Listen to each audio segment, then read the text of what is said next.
Do you think you prioritize freedom of speech over misinformation and hate speech? Well, who's to say that something is misinformation? Who's the arbiter of that? Is it the BBC?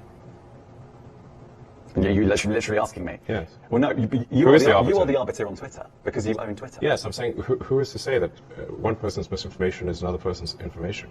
The point at which you say that there is this is misinformation, like who is going to decide that? You accept that misinformation can be dangerous, that it can cause real-world harms, that it can potentially cause. Yeah. So the point I'm trying to make is that the BBC itself has at times published things that are false. Do you agree that that has occurred? I'm quite sure the BBC have said things before that turn out to not be true in its, whatever it is, 100-year history, I'm quite sure. Yes.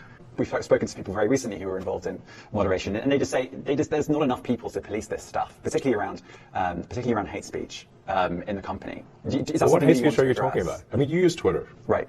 Do you see a rise in hate speech? I mean, but just a personal anecdote. Like, what do you? I don't.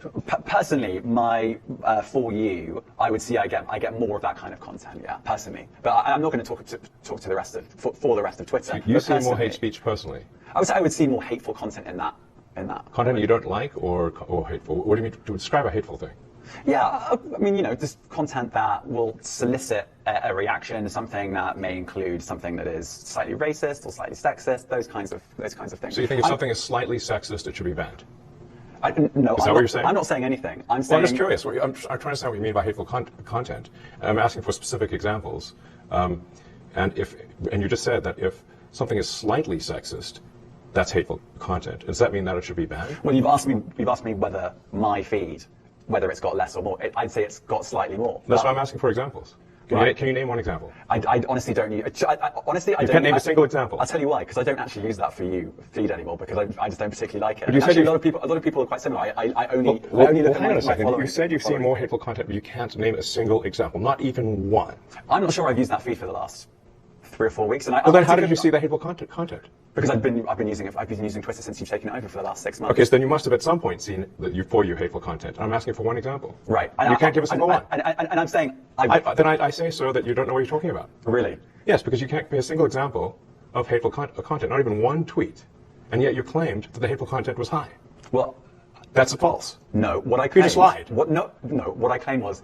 There are many organizations that say that kind of information is on the rise. Now, whether it has on my feed or not, I mean, right, and literally look at something like the Strategic Dialogue Institute in the UK, they will say that. So look, people will say all sorts of nonsense. I'm literally asking for a single example, and you can't name one. Right, and as I already said, I don't use that feed. But then how would you know that? I don't think this is getting anywhere. You literally said you experienced more hateful content, and then couldn't name a single example. Right, and as I said, that's absurd. I haven't actually looked at that feed. Then how would you know there's hateful content? Because I'm saying that's what I saw a few weeks ago. I can't give you an exact example. Let's move on. We only have a certain amount of time.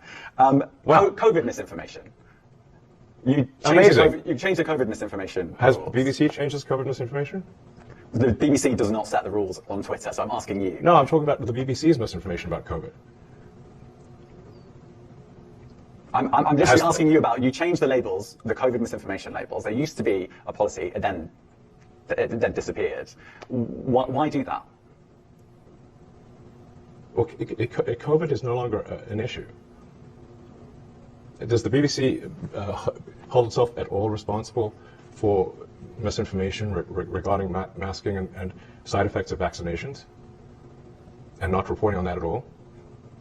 And what about the fact that the BBC was put under pressure by the British government to change its editorial policy? Are you aware of that? This is not an interview about the BBC. Oh, you thought it wasn't?